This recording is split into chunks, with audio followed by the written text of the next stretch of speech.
안녕하십니까. YTN 라디오 출발새 아침 황보선입니다.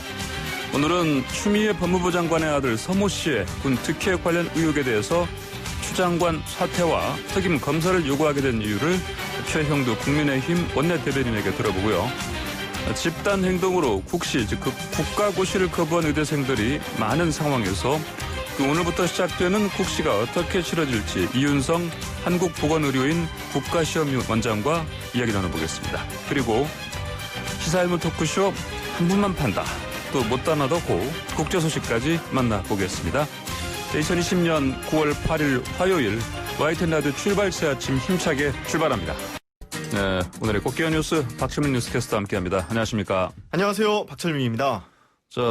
전광훈 목사 보석이 취소됐습니다. 네. 석방 그런백 사실 만에 다시 구치소에 수감된 거죠? 그렇습니다. 어제 오후 3시쯤 전광훈 목사는 사택에서 경찰들의 인소를 받으며 다시 구치소로 향했습니다.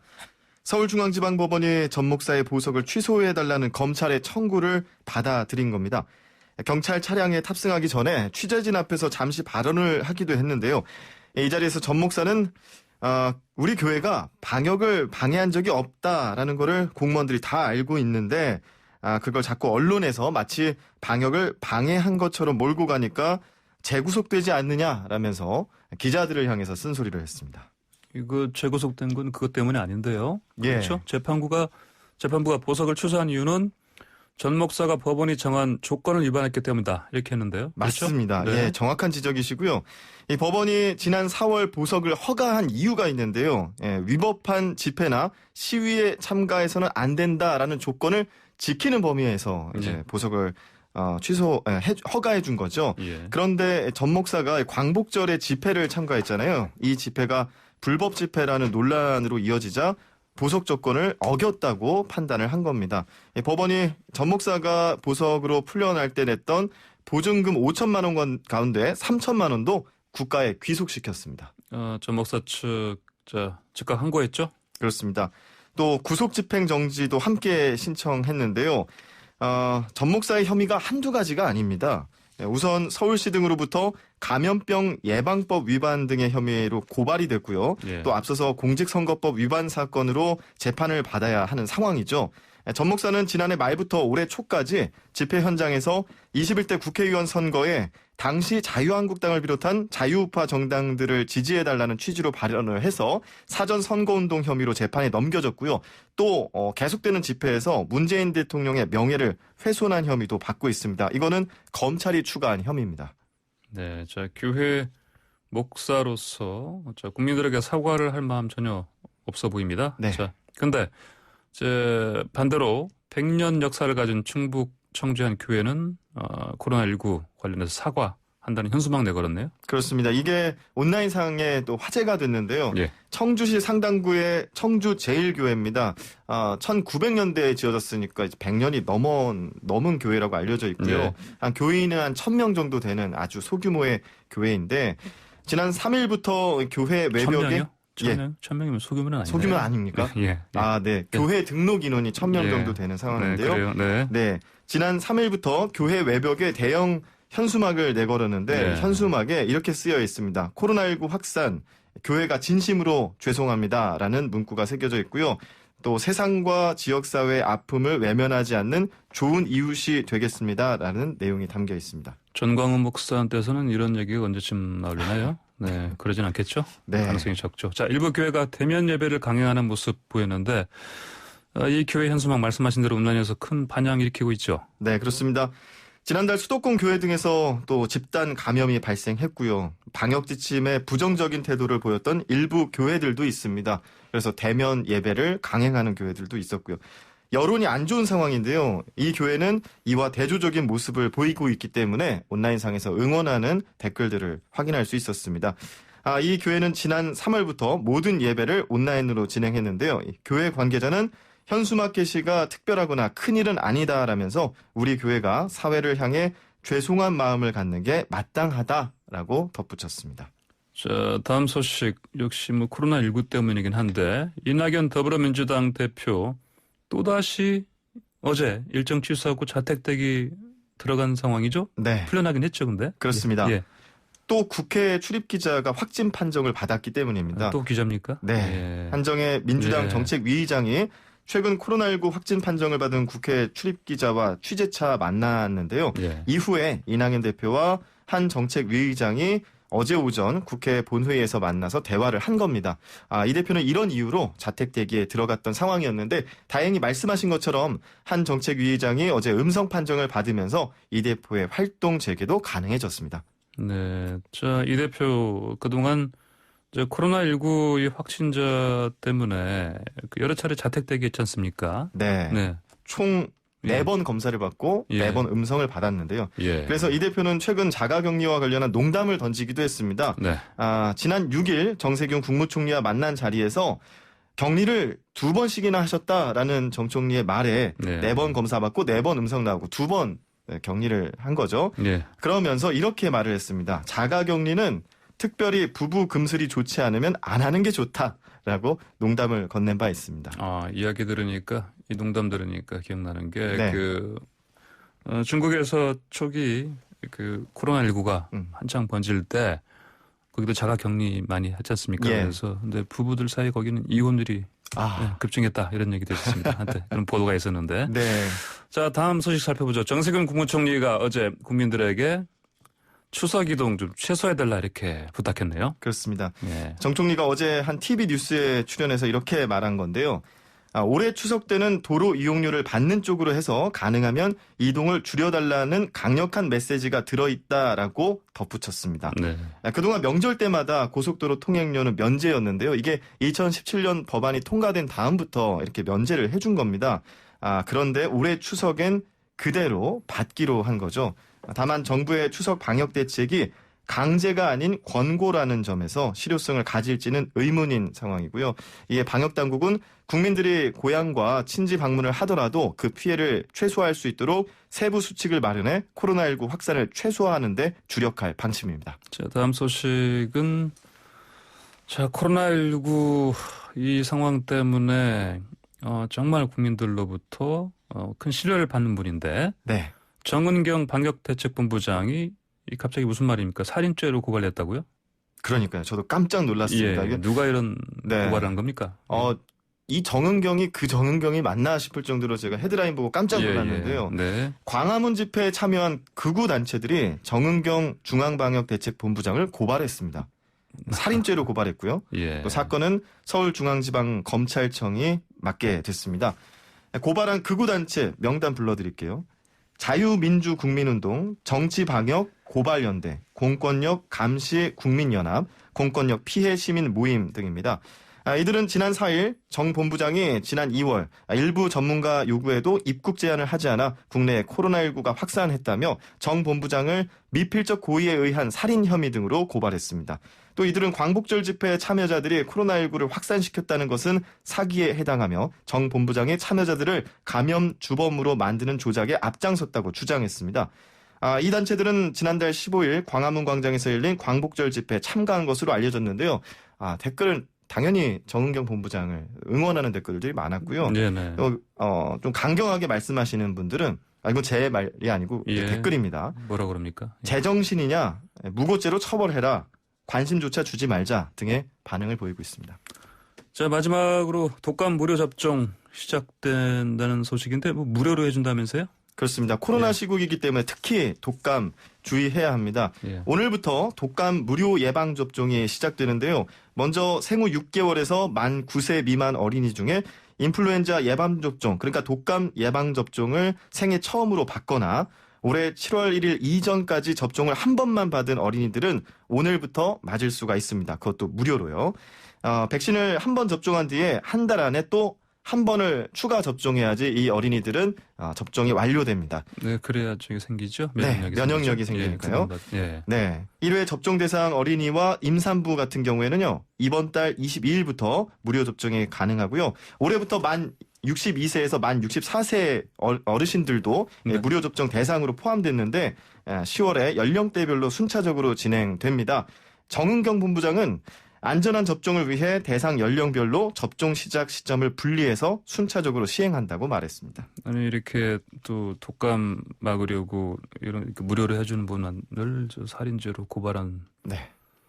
이런 상황이 선뜻 이해가는 가지 않습니다. 자 그동안 무료 백신 세가 3가고 3가 네. 네, 올해부터는 4가 네. 이게 좀 해주십시오. 예. 3가, 4가 네네. 익숙하지 않은 용어인데요. 예. 네, 독감 백신은 3가하고 4가로 나뉩니다. 먼저 예. 3가는 세 가지가 들어있다라는 뜻인데 이 백신에는 독감 바이러스 A형 2종과 B형 1종을 예방할 수 있는 백신이 들어있고요. 예. 4가 백신에는 B형 바이러스 1종을 추가해서 A형 2종 그리고 B형 2종이 들어있습니다. 그러니까 더 많은 종류의 네네. 그 바이러스를 예방할 수 있는 건데 올해부터 원래 3가까지 무료 접종을 해줬던 것을 4가로 네. 좀 예방을 네, 시켜주고 접종 예. 대상도 많아지고 기존의 대상이 아니었던 청소년들 만 13세에서 만 18세 중고생도 무료 접종 대상이 되고요.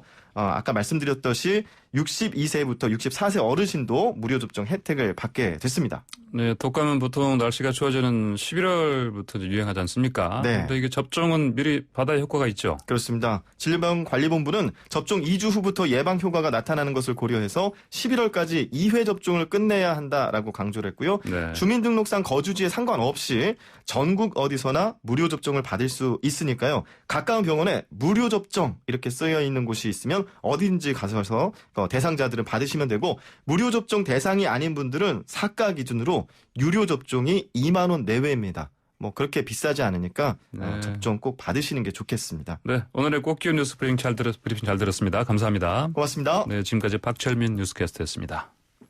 네, 추미애 법무부 장관의 아들이 서모 씨가 카투사로 복무할 당시에 부대에 복귀하지 않은 상태에서 휴가를 연장했다. 또 평창 동계올림픽 통역병 차출을 위한 압박이 있었다. 또 어떤 부대를 옮겨달라 이런 청탁 등이 있었다. 이런 의혹이 야당 중심으로 제기되고 있습니다. 추미애 장관은 이 관련해서 수사로 실체를 규명해달라 이런 의사를 표명했고요. 사건에 대해서 보고받지 않겠다 이렇게 얘기했습니다. 자, 아들의 군특혜 관련 의혹 관련해서 최영두 이 아들은 추미애 법무장관의 아들입니다.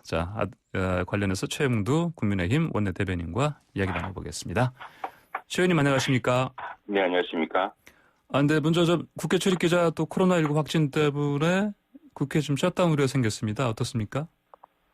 네, 국회 오늘 어제부터 지금 정기국회 교수단체 대표 연설이 진행되고 있습니다. 어제는 네네. 오전 10시에 이낙연 민주당 신임 대표가 교수단 대표 연설했고 오늘도 당초 10시에 조영 국민의힘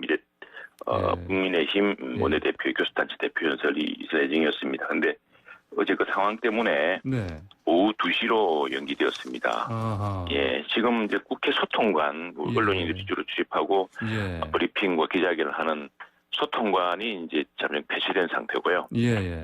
수많은 언론인들이 이제 왕래를 하기 때문에 그리고 어제 그 동선에서 새롭게 동선상에 있었던 사람들에 대한 검진 결과 판정이 나오는 게 되게 오전에 나온다고 합니다. 그 오전 여부에 따라서 또 추가 동선에 있었던 사람들을 더 조사를 해야 될 것인지 이걸 봐야 되기 때문에 일단 소통관은 이제 폐쇄되는 상태고요. 오전까지는 국회 본청도 오전까지는 일단 지금 여당이든 야당이든 당내 회의가 아침에 통상에 있습니다. 이 당내 회의를 못하도록 한 상태고 오후 2시부터 본청에서 국회 의사당에서 회의가 재개됩니다. 주호영 원내대표의 연설도 오후 2시로 연기가 됐습니다. 네, 그렇습니다. 김종인 비대위원장을 비롯해서 국민의힘에서는 추미애 법무부 장관 아들의 군 복무 시절 특혜 의혹 제기하면서 추미애 장관의 사퇴, 또 특임검사 임명 촉구하고 있습니다. 특임검사 특히 강조하시는 이유가 뭡니까?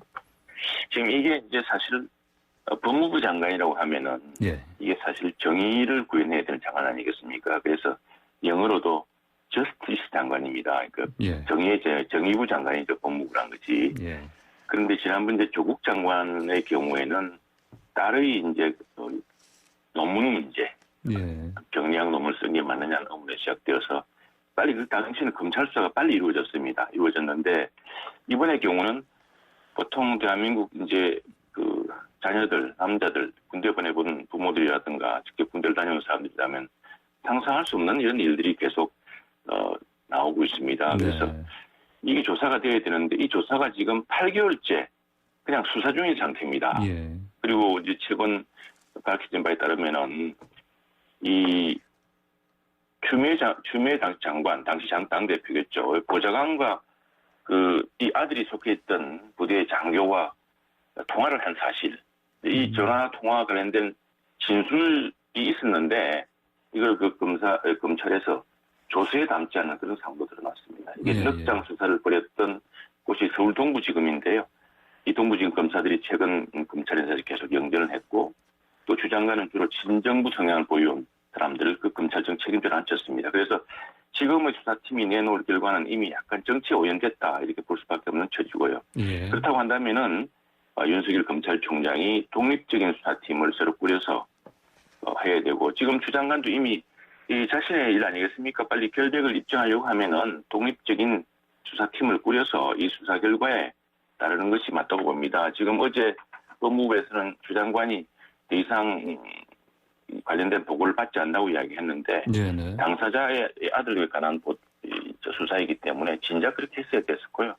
본인의 결백을 주장하기 위해서라도 이 수사를 이렇게 지연하면 안 됐습니다. 이 8개월째 지연되고 있다는 것, 그리고 검찰 조사 과정에서 일부 중요한 진술을 덮었다는 사실, 그리고 그 수사를 하고 있는 서울지검 동부검사들의 석연찮은 계속 인사 정황 이런 것들 때문에 이럴 경우에 이제 검찰총장이 의혹이 있는 사건에 대해서 그에서 수사팀을 꾸려서 수사를 할 수가 있습니다. 그래서 법무부 장관이 이제 결백을 입증하고 왜 소설 같은 이야기를 하지 않으셨습니까? 이게 소설이 정말 잘못된 사실에 근거하지 않은 것이라고 한다면은 장관 스스로가 빨리 특임 검사를 청해서 이렇게 해야겠죠. 이게 만일 이를 막거나 이게 어떤 방해를 하거나 이럴 경우에는 이제 국회가 나서서 특별검사에 대한 수사를 할 수밖에 없습니다.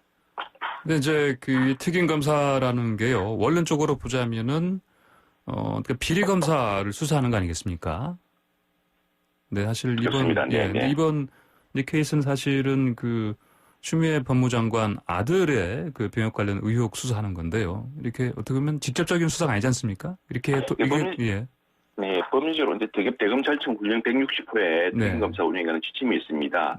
주로 이제 말씀하셨다시피 스폰서 검사 사건이라든가 벤처 검사 사건 등 검찰 비리 혐의 수사에 활용되어 왔는데, 근데 법리적으로 따지자면은 장관 아들에 대한 수사를 하지 않고 있는 검사들의 직무 유기 자체를 이제 특임 검사의 대상으로 볼 수 있습니다. 그렇기 때문에 그건 뭐 검찰총장의 의지 또 법무부 장관이 스스로 가족에 관한 문제이기 때문에 이 문제를 독립적으로 밝히겠다는 의지가 관건이고요.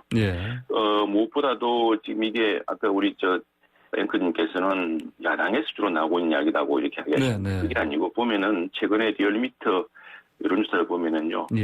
20대 지지율 문재인 대통령의 직무 수행에 대한 찬성 여론이 보면은 20대 여론이 한 주 사이에 7.1%포인트나 감소하고 있습니다. 이것은 바로 지금 이 문제에 대한 주 장관 아들의 이른바 황제 휴가 문제. 더구나 이것들이 수사가 전혀 진행되지도 않고 8개월째 수사에 진척이 없다고 했습니다. 즉, 주 장관께서도 이게 아주 간단한 문제라고 이야기를 했거든요. 뭐 수표 추적이 필요한 것도 아니고 또 관련자의 진술을 맞추고 당시에 정말 이를 위한 정당한 의료 무슨 그 병원 치료를 받기 위한 병가 절차가 이루어졌는지 또는 그 진단서가 있는지 또는 그 지금 엇갈리고 있는 진술에 대해서 타겟으로 맞추어서 그 결과를 보면 알 수 있는 문제인데 간단한 자꾸 덮고 지연시키면서 더 큰 문제, 더 큰 의혹으로 번지고 있는 양상입니다.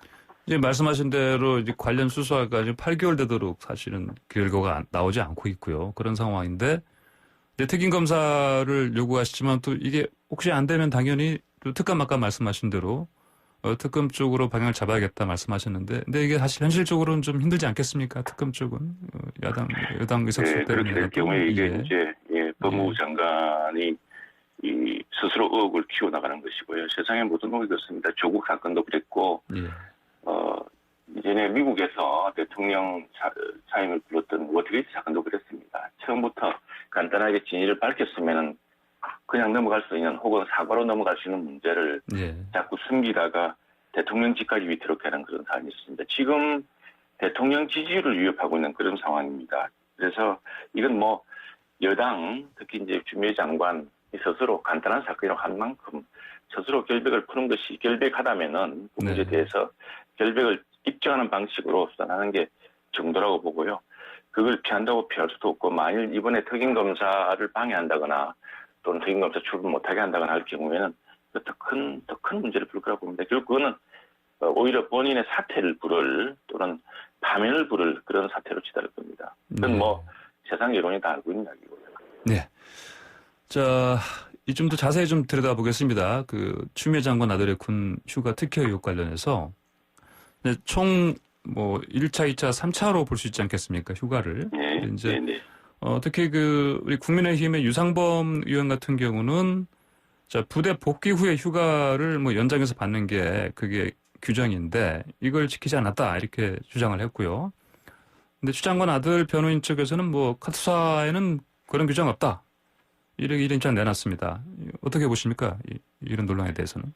이 국방부가 밝힌 바에 보면요. 카투사는 미군에 배속된 한국군이라는 특수한 신분이 있습니다. 그래서 업무상 미군지를 받지만 휴가 규정은 육군 규정을 따르는 것이 맞습니다. 2017년 6월에 당시 카투사 일병이었던 추 장관 아들이 6월 5일부터 14일까지 1차 병가, 15일부터 23일까지 2차 병가. 네. 그다음에 뒤이어 24일부터 27일까지 뭐 개인 휴가를 썼습니다. 23일간 휴가도 이뤄지겠지만 첫 병가 열흘 이후에 휴가 과정이 이제 연장 과정이 특혜 논란의 핵심이죠.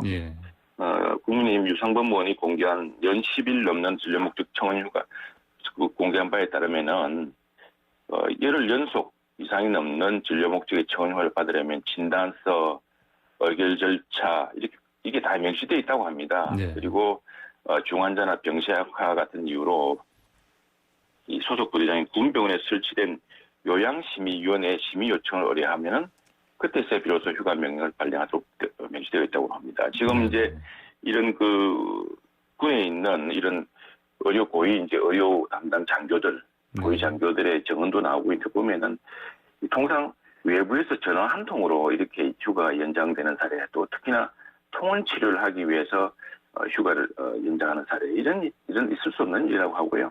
그것들은 많은 사람들이 관례라든가 또 그 규정에 의해서 진행되는 것이기 때문에 그 규정을 제대로 지켰느냐 이런 것을 살펴보는 것만 해도 이 시비는 금방 밝힐 것이라고 봅니다. 자, 또 아까 서두에 말씀드렸지만 예비역 대령 녹취록 내용 공개된 그 내용을 보면요, 이 서 씨가 평창 올림픽 통역병으로 어떤 뭐 차치를 받게 해달라 뭐 이런 압력이 있었다 이런 내용이 들어가 있습니다. 네네. 또 뭐 부대를 이제 의정부 쪽이었는데 뭐 용산 쪽으로 옮겨달라 이런 청탁까지 맞습니다. 있었다 이런 내용까지 나온 상황입니다. 이런 진위 관계 어떻게 뭐 규명하는 게 좋겠습니까? 네, 이 관계는 이제 역시 추 장관은 이게 관련 없는 사실이라고 이렇게 적은 이야기를 합니다만 이게 굉장히 정언이 구체적입니다. 특히나 이제 그 통역병, 평창올림픽 때 통역병으로 착취해달라는 이 청탁에 대해서는 어쨌거나 그런 청탁, 그런 부탁, 그런 문의가 있다는 사실이 송영무 전 국방부 장관의 증언에 의해서도 지금 확인되고 있습니다. 근데 이제 물론 당시에 그 통역병으로 착취하지 않았다, 결론적으로 말하자면은. 근데 그 과정에서 보면 이런 청탁을 하는 것은 김영란법 위반이다라고 한 국방부 관계자의 진술까지 나옵니다. 그렇게 장관실 당시 당대표실이죠. 국회 추미애 대표 측에게 알렸다라는 이야기까지 나오고 있고 그 논의 과정이 굉장히 구체적으로 진행되고 있습니다. 이건 뭐 이미 송영무 국방부 장관까지 이 문제에 대해서 답변하고 있는 만큼 그것은 뭐 진위를 가리는 것은 어렵지 않을 거라고 보고요. 그다음에 이제 이 가주사 복무가 보통 의정부에 있는 미 사단하고 그다음에 용산에는 8군 뭐 이렇게 되는 것 같은데 이 당시 추 장관이 복무하던 그 카투사 부대의 총책임자가 있습니다. 이 전 대령이 폭로한 녹취록을 보면 굉장히 구체적입니다. 당시에 추미애 장관 남편과 시어머니가 찾아와서 의정부에 근무하던 추 장관 아들을 용산으로 보내달라는 청탁을 했다고 합니다. 그래서 이게 자리에 앉혀놓고 그런 청탁하지 마시라라고 이렇게 답변했다는데 이게 굉장히 그 구체적인 내용이기 때문에 이 내용 역시도 당시에 추미애 장관 남편과 시어머니가 그런 간적이 있는지 뭐 당장은 알리바이 문제이기 때문에 금방 확인될 수 있는 사안이라고 생각합니다. 네네. 자, 구체적인 그 진술을 봤을 때 뭐 간단하게 알리바이만 확인해봐도 규명할 수 있는 그런 내용이다. 이렇게 말씀하셨고요. 자, 그런데 이제 추 장관이 그동안은 뭐 이를테면 뭐 아들이 울고 있다 이런 식으로 해서 사실 이런 의혹 전혀 사실 아니다 이런 식으로 해오다가 이제 보고를 받겠다. 아니 보고를 그만 받겠다. 의혹 관련해서는 이런 입장을 냈습니다. 어떤 뭐 추 장관의 어떤 입장 변화가 생길 수 있는 조짐으로 볼 수 있겠습니까? 추 장관이 지금 더 이상 버티기 어려운 이제 단계에 들어간 상태입니다. 이게 뭐 이 추 장관은 보고를 그만 받겠다고 할 것이 아니라 사실을 말하자면 법무장관을 그만둬야 됩니다. 그러나 본인이 결백하다고 하는 만큼 또 일국의 장관이 그렇게 이야기하게 되면 그 명예에 책임을 져야 됩니다. 그렇다고 한다면은 또 그리고 그동안 추미애 장관은 국회 대정부 질문이라든가 국회 법사위원회 출석해서 검찰이 지금이라도 당장 수사를 하면 밝혀질 일이라고 했습니다. 그렇게 하면서도 동부지검에 배당돼 있던 추 장관 아들 수사는 8개월째 아무런 진척이 없습니다. 이게 굉장히 모순되지 않습니까? 그래서 또 최근에는 추 장관 보좌관의 전화 관련 진술이 아까도 말씀드렸습니다만 동부지검 조수에서 삭제됐다는 보고까지 나온 상태입니다. 네. 이게 수사에 이제 개입할 수가 없는 단계까지 이르렀고요. 네. 이제 사람들 보는 눈이 많아졌고 이 하나하나가 사실관계 밝혀지기 시작할 거기 때문에 지금 스스로 간단한 수사라고 한 만큼 특임검사가 검찰총장이 아주 중립적으로 객관적으로 수사할 수 있는 특임검사를 임명하게 해서 그 수사 결과에 따르면 될 일일 것 같습니다. 이게 뭐 수사 보고를 받으면 안 되죠, 지금. 받으면은 그 스스로 일을 자기가 지금 계속 보호받고 또 최고인사권자로서 어떤 유혹이 생길 텐데 그렇기 때문에 이 수사의 공정성에 대해서 국민들이 용납할 수 있겠습니까? 그건 뭐 당연한 일이고 지금은 단순히 수사 보고를 그만둔 단계가 아니라 특임검사를 통해서 수사를 공정하게 진행하는 것이 가장 첩경이라고 하겠습니다. 예, 알겠습니다. 자, 다른 주제 하나 여쭤보겠습니다. 어제 이낙연 더불어민주당 그 대표께서 그 개천절 집회 강행하려는 그런 거 관련해서 국민의 어떤 그 생명 보건을 위협하는 어떤 이런 짓은 이런 행태는 응징하겠다 이런 얘기를 했습니다. 자 그렇다면 최 의원께서는 이렇게 만약에 이 보수단체가 개천절 집회 강행한다면 이거 어떻게 해야 된다고 보십니까? 이 바이러스 전임에는 여야 좌우가 없습니다. 네. 사실 이낙연 민주당 대표와 제가 한 달 전쯤인가요? 한 달 전 안 됐는데 며칠 전에 어떤 방송국에 같이 출연했다가 나란히 출연했다가 똑같이 간접 감염의 위협이 있다고 해서 검사를 받고 또 이낙연 대표는 보름 동안 2주 동안 자가격리를 당하지 않았습니까? 지역시도 이제 자가격리를 며칠간 했어야 됐었고요. 그래서 이것은 지금 방역이 무슨 집회 하나에 좌우될 정도가 아니고 굉장히 광범한 문제가 있습니다. 이 방역 최고 책임자는 우리가 이제 지금 질본의 우리 정본부장 아니겠습니까? 이 정본부장의 판단, 과학자, 전문가의 판단에 따라서 국민 어느 누구든 이 방역에 대해서는 협조해야 되고 국민의 보건을 위협해서는 안 됩니다. 그런데 이제 일부 정치권에서 자꾸 이것을 정치적 방역의 정치화라 그러죠. 이번 상황은 많이 다릅니다. 지난번에는 정부 스스로가 국민들의 이동을 완화한 측면이 있습니다. 8월 15일 이후에 8월 17일까지 임시휴가를 만들어서 또 8월 14일까지 정부는 무슨 소비 쿠폰을 많이 만들어서 연극을 보러 가라, 외지에 가서 숙박을 하라, 이런 그 쿠폰을 뿌리던 그런 시기였습니다. 그리고 또 일부에서는 뭐 예컨대 민주노총 같은 데가 광화문에서 또 광화문 옆에 보신각에 집회를 하는 것도 아무런 문제를 삼지 않은 이른바 굉장히 이중잣대와 그리고 방역 판단 자체가 정부가 잘못되어 있던 그런 시기였습니다. 이번에는 이미 정부가 이게 이제 확산을 우려해서 이게 추석 연휴거든요. 10월 3일 마지막 날이란 것이. 추석 때도 고향에 가지 말고 가급적 집에 머물자고 하는 그런 단계입니다. 방역의 단계가 달라지고 방역에 대한 국민의 인식이 달라졌기 때문에 이번에는 아마 지난번과 상황이 많이 다를 거라 생각합니다. 그런데 자꾸 이것을 방역을 정치화하고 방역으로 편가르게 하는 것이 오히려 방역을 더 위태롭게 할 수 있다는 것을 정부 당국자들이 좀 깨달아야 될 것 같습니다. 네, 오늘 말씀 여기까지 듣겠습니다. 감사합니다. 네, 감사합니다. 네, 지금까지 국민의힘 원내대변인 최형두 의원이었습니다. 네, YTN 라디오 출발새 아침 1부 순서는 여기서 마치고요. 잠시 후 2부로 돌아오겠습니다. 네, 일주일 미뤄졌던 의사 국가고시, 즉 국시 실기시험이 오늘부터 실시됩니다. 문제는 의대생 대다수가 이 시험을 거부했다는 건데요. 자, 관련 내용 들어보겠습니다. 한국보건의료인 국가시험원, 즉 국시원의 이윤성 원장님 연결돼 있습니다. 이 원장님 안녕하십니까? 네, 안녕하세요. 자, 네. 앞서 말씀드린 대로 일주일 미뤄져서 오늘 의사 국가고시 실기시험 시작되는 날인데 현재 응시율이 얼마나 됩니까? 애초에는 3,172명이 응시한다고 했다가 지금 446명이 남았습니다. 따라서 아마 14% 정도입니다. 네. 14%요. 10명에 8명이 아니라 2명 정도 가까이 정도만 응시한 거네, 그러니까요. 네. 그러면 나머지 이제 86% 아닙니까? 네. 이렇게 대다수 학생들이 응시하지 않게 되는 상황 관련해서요. 이제 네. 이 시험 이후에 어떤 구체적으로 이 의대생들이 어떤 과정을 통해서 현장에 배치되는지를 잘 모르는 이제 국민들 입장에서는 네. 이거 때문에 의료 공백이 생기는 거 아닌가 이런 걱정을 할 수 있습니다. 그렇게 우려하는 게 맞습니까? 어떻습니까? 그럴 수 있습니다. 예. 왜냐하면 원래 한 3,100명 이상이 의사가 배출돼야 되는데 2,700명 정도가 배출되지 않으면 의료 현장에서도 물론 그 사람들이 이제 아주 초짜 의사이긴 하지만 결국은 그 사람들이 다 훈련을 받고 이렇게 해서 중진 또 원로 의사가 되는 과정이니까 한 해가 이렇게 빠지게 되죠. 네. 그러면 이렇게 한 해가 빠지게 되면 이 자체가 현실화되는 그런 상황이면 한 몇 년 지나면 우리가 이를테면 물론 그 다음 해에 훨씬 많은 의사들이 배출되고 그래서 좀 완화되기는 합니다만 사회는 그 정도 어느 정도 그게 완화될 수 있을 때까지는 아마 좀 혼란이 있을 것 같고요.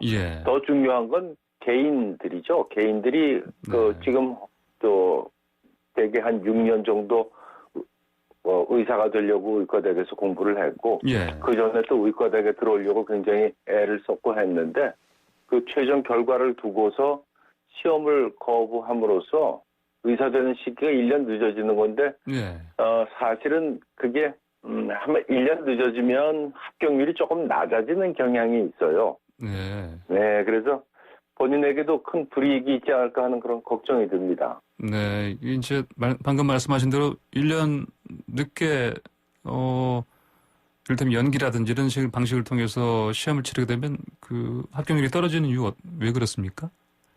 왜냐하면 이게 성인이 된 사람들이 쭉 공부하던 과정에서 의학 공부라는 게 혼자 다 하기가 어려워서 사실 그룹으로 모여서 하는 그런 공부가 많거든요. 그리고 시험이라는 게 그 실력을 완벽하게 평가할 수 있는 게 아니어서 약간의 기술도 좀 필요합니다. 그래서 그게 여럿이 모여서 공부를 해야 되는데 아무래도 학교를 다니지 않은 상태에서 준비를 하면 분위기가 흐트러지고 또 정보를 교환하고 이러는 데서 아무래도 손해를 보니까 꼭 그런 건 아닙니다만 이렇게 1년 좀 늦게 시험을 보는 사람들의 합격률이 조금 낮은 경향이 있습니다. 예, 그렇군요.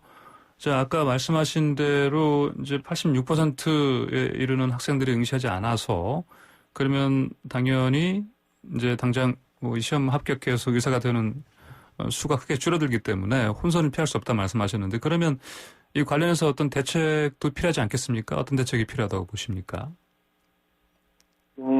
근데 제가 국시 거부하는 이유가 국가시험에 무슨 문제가 있어서 거부하는 게 아니라 다른 문제 때문에 거부하고 있지 않습니까?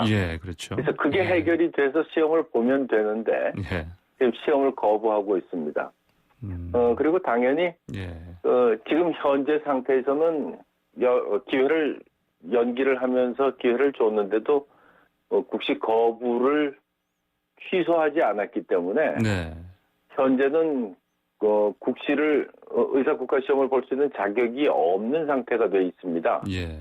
그런데 이게 또 어떤 특별한 조치를 통해서 시험을 볼 수 있게끔 복지부나 또 학생들이나 이런 분들이 합의를 하면 예. 전혀 방법이 없는 것도 아닐 거라고 생각합니다. 예, 그 부분 관련해서 좀 더 자세하게 좀 생각을 말씀해 주시겠어요? 요는 근데 문제는 예. 지금 보통 이제 구제책이라고 얘기할 때는 예. 본인들은 어떤 구덩이에서 빠져나오려고 할 때에 그거를 건져내 주는 걸 구제라고 그러는데 예. 지금 4학년 학생들이 시험을 보려고 하질 않습니다. 네. 그러니까 일단 보려고 해야 어떤 방법이 만들어질 텐데 시험을 보려 하지 않기 때문에 네. 그래서 국가시험 입장에서는 어떤 방법이나 이런 걸 마련하기가 굉장히 어려운 상태입니다. 예, 그렇군요. 그러면 이제 이번에 응시하지 않은 이 학생들은 그냥 1년 특별한 방책이 없는 상황에서는 1년을 기다려야겠네요. 그렇죠? 그렇습니다. 내년에는 시험을 볼 수 있습니다. 네. 자, 그러면 아까 말씀하신 대로 특별한 지금 각 당국 사이에서 또 의대생들과 또 의협이라든지 관련 기관 또는 단체에서 서로 어떤 확실한 그러니까 특단의 어떤 특별한 어떤 합의가 이루어지지 않으면 특별한 구제책은 없다 이렇게 봐야 되겠네요. 네, 그렇습니다. 예. 자, 그런데 지금 정부 여당과 대한의협 합의가 있었는데, 근데 네. 이제 이 국가고시 거부하는 의대생들을 구제해주지 않으면 이 합의도 파기하겠다 이렇게 시사하기도 했습니다. 네. 예, 이게 과연 혹시 현실화되면 이것도 다시 또 걱정스러운 상황이 될 것 같은데 어떻게 보십니까? 그런데 지금 국시 거부하는 학생들의 네. 주장이 네. 애초에 얘기했던 정부에 대한 불만인지 아니면 이른바 그들이 얘기하는 예. 의협이 졸속으로 정부와 합의한 것에 문제가 있는 건지 예. 또는 국시 자체에 문제가 있는 건지 네. 정확한 의도를 잘 모르겠어요. 분명하게 뭐가 문제이라고 얘기를 해야지 아마 그게 해결이 될 텐데 아마 다 화가 나 있는지 예. 모르겠습니다. 만일 정부에 대해서만 화가 나 있다면 네. 그러면 의협이 얘기한 게 논리가 맞는데 일부에서는 졸속으로 합의해준 의협 집행부에 대한 비난이 있는 것도 같거든요. 예. 그렇다면 의협이 얘기하는 구제해주지 않으면 안 된다는 그것도 조금 어떻게 논리에 맞지 않는 것 같기도 하고. 예. 그래서 저희는 투쟁의 당사자가 아니어서 예. 정확하게 파악은 못하겠습니다만 뭐가 문제인지를 지금 시험 시행하는 입장에서는 이해를 못하고 적어도 국시 자체에 대한 문제가 아니어서 예. 저희가 뭘 이렇게 해결할 수 있는 방법을 갖고 있는 건 아니다. 그런 말씀입니다. 네. 또 이제 새로운 요구가 좀 들립니다. 네. 이제 응시 안 했어도 원서 안 냈어도 시험 볼 수 있게 해달라. 또 뒤늦게 이런 요구들도 나온 것 같아요. 네. 이런 요구를 어떻게 해야 되겠습니까? 근데 그게 개개인이 지금은 이미 시한이 지났어요. 네. 그래서 개개인이 나 시험 보게 해달라고 이렇게 손 들고 나선다고 해서 그러면 내일 언제 시험 보세요. 이렇게 할 수가 없습니다. 이미 시한이 네. 지났기 때문에 네. 이제는 뭔가 특단의 조치가 있지 않으면 시험 볼 수 있는 권한이 없습니다. 네. 자, 전공의들이 현장 복귀를 선언하긴 했습니다. 네. 근데 이제 또 일부에서는 이른바 강경파라고 하는 쪽에서는 이거 받아들일 수 없다. 그래서 현장 복귀 안 하겠다. 이런 움직임도 보이고요. 이런 상황 어떻게 보십니까? 글쎄, 저희 업무 관련된 일은 아니어서 예, 잘은 네. 모르겠습니다만 네. 의협과 전공의와 그 4학년 학생들하고 서로 맞물려서 저쪽 네. 일이 해결되지 않으면 우리도 투쟁하겠다는 식으로 서로 엇갈리고 있는 것 같아서 네. 저는 솔직히 갈피를 잡지 못하고 있습니다. 예, 알겠습니다. 자, 그러면 이제 원장님께서 맡고 계시는 분야 관련해서 몇 가지만 여쭙겠습니다. 네. 앞으로 이제 오늘 시작되는 국가시험 국가고시 이 국시 네. 응시 대상자 가운데 446명만 했지 않습니까? 네. 뭐 지금 그러면 좀 텅 비겠습니다. 어떻습니까? 그렇습니다. 네. 이제 의사 국가시험은 사실은 두 종류의 시험을 다 합격해야지 되거든요. 하나가 예. 필기 시험이고 네. 오늘부터 시행하는 것은 실기 시험입니다. 네.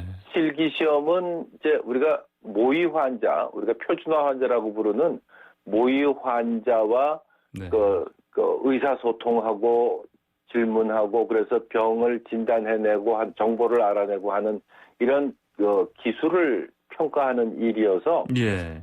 시간이 오래 걸려요. 예. 그래서 저희가 세 장소에서 하루에 3번밖에 볼 수가 없어서 네. 지금 하루에 108명 정도만 시험을 봅니다. 따라서 3,000명을 예상했을 때 네. 한 35일 정도를 예정하고 있었는데 네, 네.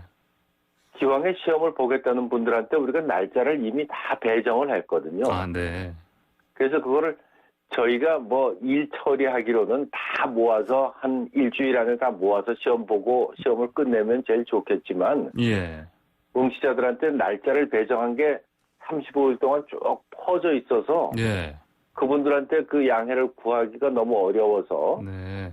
지금은 하루에 9번을 시행할 그 시험을 네. 적은 날은 1번, 좀 많은 날은 2번이나 3번 이렇게 시험 보는 형태로 예. 그렇게 시험을 진행할 예정입니다. 혹시 이 코로나19 때문에 어떤 뭐 달라진 건 없습니까? 그 시험 치를 방식과 조금 방식으로? 달라진 게 있습니다. 예. 저희도 이제 사람들이 밀접하게 접촉하기 때문에 예. 방역 준칙을 다 지켜서 하고 뭐 사실은 시험 내용에도 그 코로나 방역에 좀 저촉되는 상황들은 조금 이렇게 우회하는 형식으로 시험 문제를 좀 조정하기도 했습니다. 예, 그렇군요. 자, 오늘 말씀 잘 들었습니다. 감사합니다. 네, 감사합니다. 네, 지금까지 이윤성 한국보건의료인 국가시험원 원장이었습니다. 네, FM 94.5MHz YTN 라디오 출발 새 아침 8시 정각에 돌아오겠습니다.